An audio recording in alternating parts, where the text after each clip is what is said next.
अस्सलाम वालेकुम नाजरीन, आप देख रहे हैं ज़ोया लाइफ हेल्थ केयर। नाजरीन, आज इस वीडियो में मैं आपको आशूब चश्म के लिए वजीफ़ा बताऊंगी। जी हाँ नाजरीन, आज का वजीफ़ा उन लोगों के लिए है जो अपनी दुखती आँख की वजह से बहुत ज़्यादा परेशान रहते हैं। मेडिसिन यूज़ करने के बावजूद भी उनकी आँखों को सुकून नहीं मिलता है। तो नाजरीन, ये वजीफ़ा मेरा ख़ास तौर पे उन लोगों के लिए है जो कि इन अमराज में मुब्तला हैं। नाजरीन, इस वजीफ़े की इजाज़त आम है। आप ये वजीफ़ा तब कर सकते हैं जब आपकी आँख दुखने पे आए या जब आप आशूब चश्म में मुब्तला हों। नाजरीन, मैं पहले बता चुकी हूँ इस वजीफ़े की इजाज़त आम है। मुझसे या किसी और से इजाज़त लेने की आपको कतई ज़रूरत नहीं है, लेकिन इतना ज़रूर कीजिएगा कि जब भी आप वजीफ़ा स्टार्ट करें तो हमारी वीडियो के नीचे अपना नाम लेके कमेंट कीजिए। इंशाअल्लाह ताला अज़ीज़ हम आपका नाम लेके आपके वजीफ़े की कामयाबी के लिए दुआ करेंगे।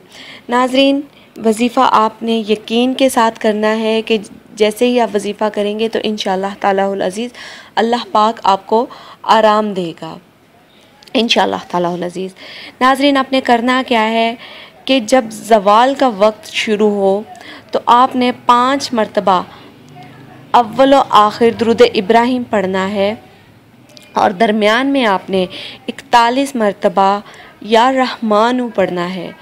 41 मरतबा आपने या रहमानु पढ़ने के बाद आपने अपने पास एक पानी का गिलास रख लेना है, उस पर फूंक मार देनी है।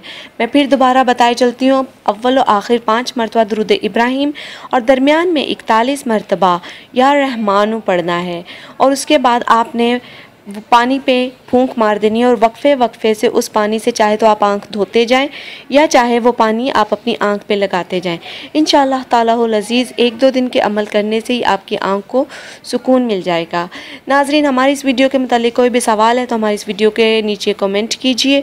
हम इंशाअल्लाह आपके सवाल का ज़रूर जवाब देंगे। हमारी वीडियो को लाइक कीजिए, हमारे चैनल को लाइक कीजिए, वीडियो को फ्रेंड्स के साथ शेयर कीजिए और हमारे channel Zoya life health care को सब्सक्राइब करना हरगिज़ मत भूलिएगा। शुक्रिया। अल्लाह हाफ़िज़।